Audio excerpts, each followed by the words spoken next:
Informarle que iniciaré un nuevo curso sobre el Evangelio según San Marcos. Tendrá duración de más de un año.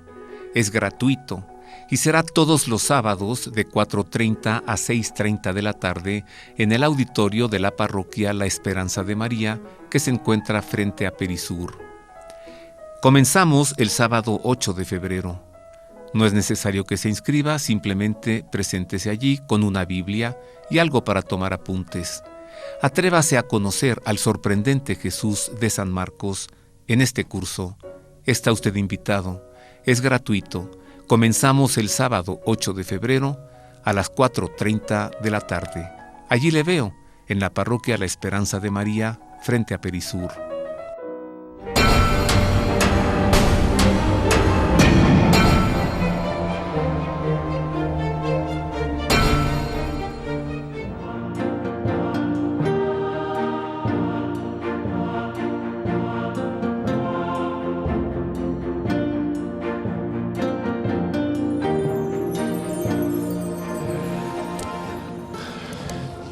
Muchas gracias por sus amables tweets. Mil gracias. Es un gusto poder conversar a través de las redes sociales durante el programa y más adelante también. Hoy estamos hablando de la presencia de Cristo en la Eucaristía y estoy conversando con Monseñor Ignacio Samaán. Él es arzobispo ortodoxo de la Iglesia Ortodoxa Antioqueña. Le recuerdo que fue en Antioquía donde se celebró la primera misa en toda la historia, con San Pedro, que salió de Jerusalén, fue a Antioquía y en una gruta él ahí celebró la primera Santa Misa. Luego Pedro fue a Roma, después de fundar la iglesia en Antioquía, y fundó la iglesia en Roma. Y Monseñor Samaán es arzobispo de esta iglesia ortodoxa antioquena. Yo le digo Sayedna porque en árabe es el equivalente a Monseñor. ¿Qué sucede, Sayedna, si recibimos el cuerpo de nuestro Señor sin estar en gracia o estando en pecado? Pues la misa o la liturgia, como nos gusta llamarla, que quiere decir la liturgia, la obra del pueblo, la obra del pueblo de Dios. La liturgia es un resultado, un fruto, la comunión es un fruto de una marcha. No es algo, ¿cómo se llama? Separado o algo. Por eso nosotros enfatizamos en la Iglesia Ortodoxa que no se puede celebrar liturgia sin pueblo. Sacerdote solo no puede celebrar la misa, debe haber comunidad, porque esto es un resultado de una marcha. No nada más es recibir la comunión, consagrar. Si es así, hubiéramos hecho nada más la liturgia, consagración, sino es una expresión de una incorporación a la iglesia. Cuando uno entra a la iglesia, desde el primer momento de la liturgia, desde el primer momento está accediendo uno al reino de Dios. De hecho, en el ritual en la liturgia según San Juan Crisóstomo, la primera frase de la liturgia es: bendito sea el reino del Padre, del Hijo y del Espíritu Santo. Porque nosotros al entrar a la liturgia entramos al reino de Dios. Y a través de los cantos, de los himnos, de las oraciones, estamos incorporándonos con el cuerpo de Cristo. Estamos formando esta reunión celestial, eucarística. No hay Eucaristía sin reunión. Y una iglesia sin Eucaristía es un club. Claro. Y una Eucaristía sin iglesia, lo que está diciendo usted, cuando una persona quiere entrar a tomar la comunión y a hacer lo que piensa en ella de una manera individual, esto es una liturgia sin iglesia, una misa sin iglesia. Esto es una como actitud mágica, una actitud de magia. Buscan una actitud de magia. Entonces, por eso lo que dice el Evangelio, aunque la frase es un poco fuerte: no tiren sus tesoros ante los cerdos. Es una frase fuerte, pero lo dijo el Señor. Nosotros, la liturgia, la comunión, es para quienes creen en la iglesia, para los que creen que lo que están comulgando es el alimento espiritual para su vida estando en la iglesia. No aparte, no la llevan como que si fuera algo independiente. No es independiente. La comunión no es independiente de la iglesia. La iglesia, la Eucaristía y la reunión son como triángulo que no se separan. Al separar cada una de las otras dos, vuelve el tema menguo. San Pablo expresa algo así como quien recibe el cuerpo del Señor en pecado recibe su propia condenación. Así es. Algo así. ¿Debemos estar en gracia para comulgar? Esto es en preparación. Nos debemos preparar todos nosotros. Nadie tiene el mérito, nadie merece. Muchas veces uno va a la liturgia y con este sentido de merecido para recibir. Nadie es merecido. Imagínense que Dios nos está dando su vida a nosotros. ¿Quién lo merece? Sin embargo, la preparación es esta apertura de la puerta a Dios, quien está en la puerta y toca. ¿La preparación en qué está? La preparación está en reconciliarnos en nuestra vida, reconciliarnos con Dios, con el hermano y con nosotros mismos. Si no estamos reconciliados con Dios, con el hermano y con nosotros mismos, entonces nosotros excomulgamos a nosotros mismos.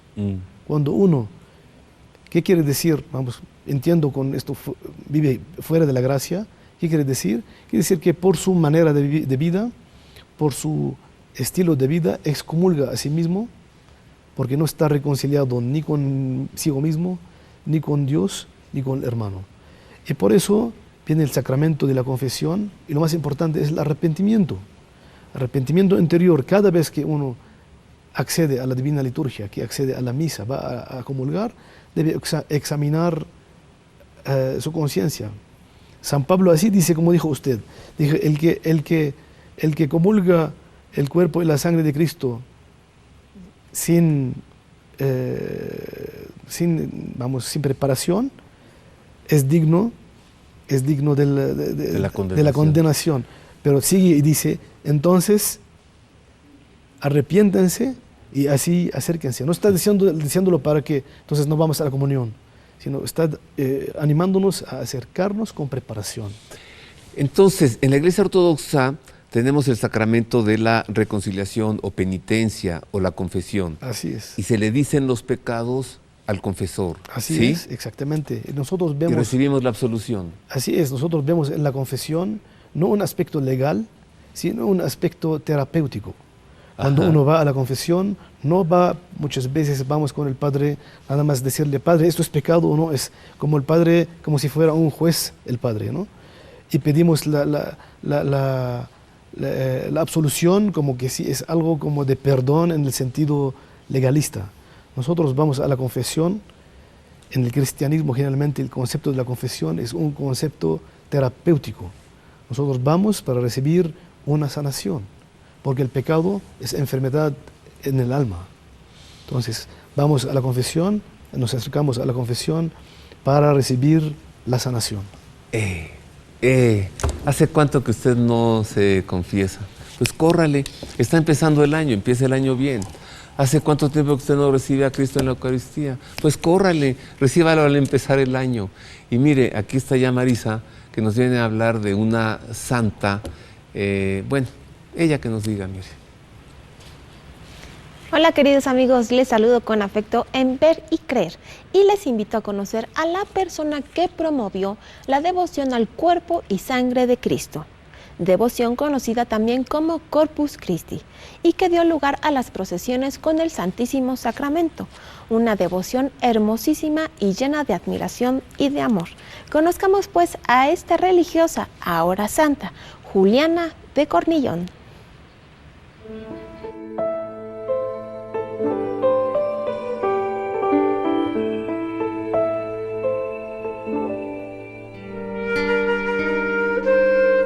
Debido a su gran fervor, Santa Juliana de Cornillón contribuyó a la institución de una de las solemnidades litúrgicas más importantes del año, que es la del Corpus Christi.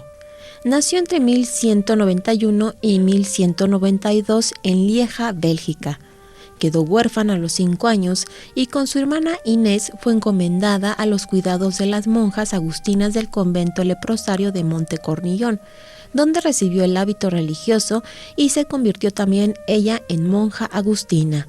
Adquirió una notable cultura, una inteligencia vivaz y mostraba una propensión especial a la contemplación con un sentido profundo de la presencia de Cristo en el sacramento de la Eucaristía. A los 16 años tuvo una primera visión, que después se repitió varias veces en sus adoraciones eucarísticas, en la que el cielo le pedía a Juliana que se comprometiera de modo eficaz en una fiesta en la que los creyentes pudieran adorar la Eucaristía para aumentar su fe, avanzar en la práctica de las virtudes y reparar las ofensas al Santísimo Sacramento. Durante cerca de 20 años, Juliana, que mientras tanto había llegado a ser la priora del convento, guardó en secreto esta revelación que luego confió a la beata Eva, que llevaba una vida eremítica, y la hermana Isabel, que se había unido a ella en el monasterio de Montecornillón. Las 3 mujeres sellaron una alianza espiritual para glorificar al Santísimo Sacramento, e involucraron también al padre Juan de Lausana, canónigo en la iglesia de San Martín en Lieja. El obispo de Lieja, Roberto de Touret, acogió la propuesta de Juliana y de sus compañeras e instituyó la solemnidad del Corpus Christi en su diócesis, y más tarde otros obispos lo imitaron.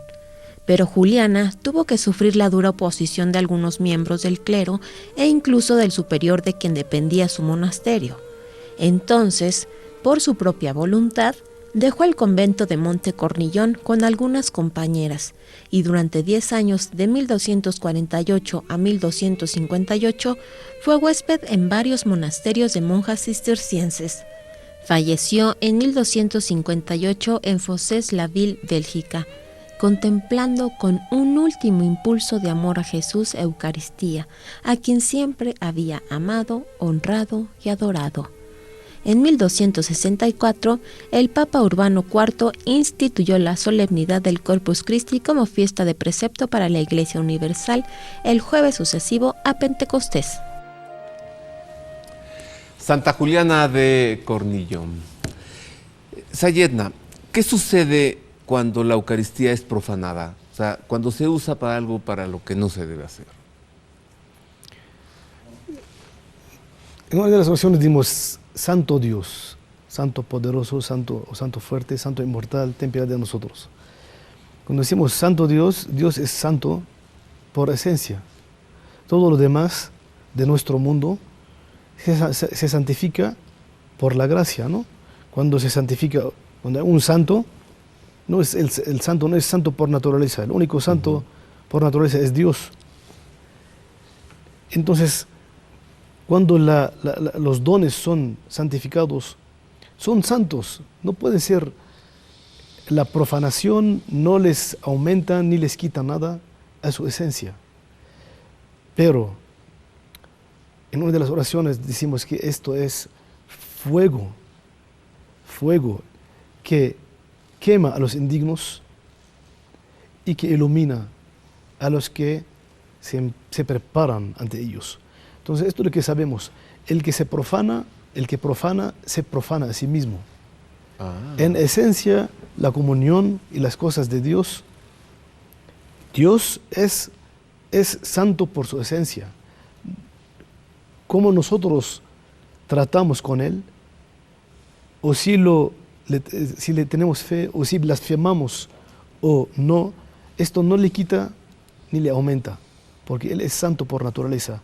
Pero afecta, cuando nosotros glorificamos a Dios, no le aumenta nada. Sí. Nos aumenta a nosotros. Lo glorificamos no porque Él necesite ser glorificado, sino porque nosotros necesitamos glorificarlo y adorarlo. Iluminamos cuando le glorificamos. Y así, de la misma manera, cuando tratamos de blasfemar o de profanar, nos profanamos a nosotros mismos. Es fuego La comunión es fuego que quema a los indignos y ilumina a los que se inclinan con fe.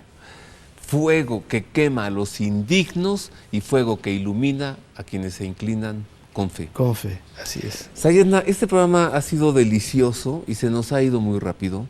Tenemos unos 2 minutos. Yo quiero pedirle una reflexión final, una conclusión en torno a esta presencia real de Cristo en la Eucaristía. Dice un santo,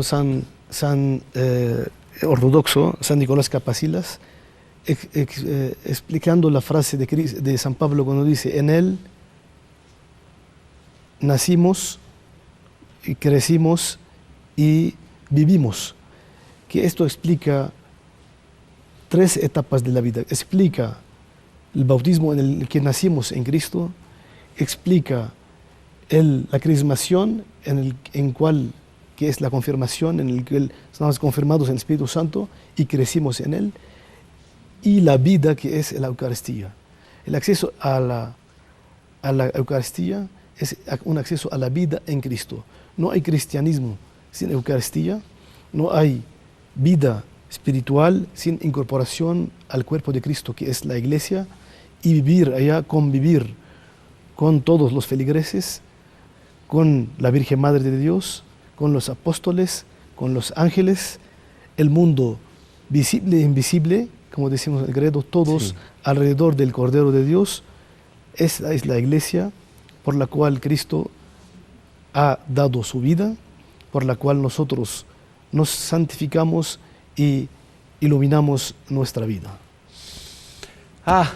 Muchas gracias, Sayedna. Dice una santa, Teresa de Jesús: con Él todo, sin Él nada. Nada. Y dice también: si tú quieres, yo quiero; si no quieres, no quiero. Feliz Año Nuevo, Sayedna. Igualmente, feliz Año Nuevo. Ténganos en sus oraciones. Y la invitación le estoy esperando para la comida. Vamos, ya quedamos. Claro que a sí. comida árabe. Y luego ya está la invitación. Yo le espero en mi casa para que sepa usted dónde vive. Claro que sí. Muchísimas gracias por Y todo. sea mucho pedirle, gracias a Sayedna, gracias a usted, una bendición ortodoxa a través de la televisión. Claro que sí. Nosotros el día 6 de enero celebramos el bautismo de nuestro Señor Jesucristo, como la Iglesia Católica le llamamos la fiesta de Epifanía, y en la cual invocamos la Santa Trinidad para que bendiga nuestra vida, y rezamos y decimos: al bautizarte, oh Señor, en el Jordán, se manifestó la adoración a la Trinidad, pues la voz del Padre dio testimonio de ti, nombrándote su Hijo amado. Y el Espíritu, en forma de paloma, confirmó la certeza de la palabra. Tú que te has revelado, iluminado al mundo, oh Cristo Dios, ilumina nuestras almas. Amén. Amén. Amén. Muchas gracias, Sayedna, de Muchas nuevo. gracias. Gracias a usted. Dios le pague por el favor de su atención y feliz Año Nuevo. Gracias.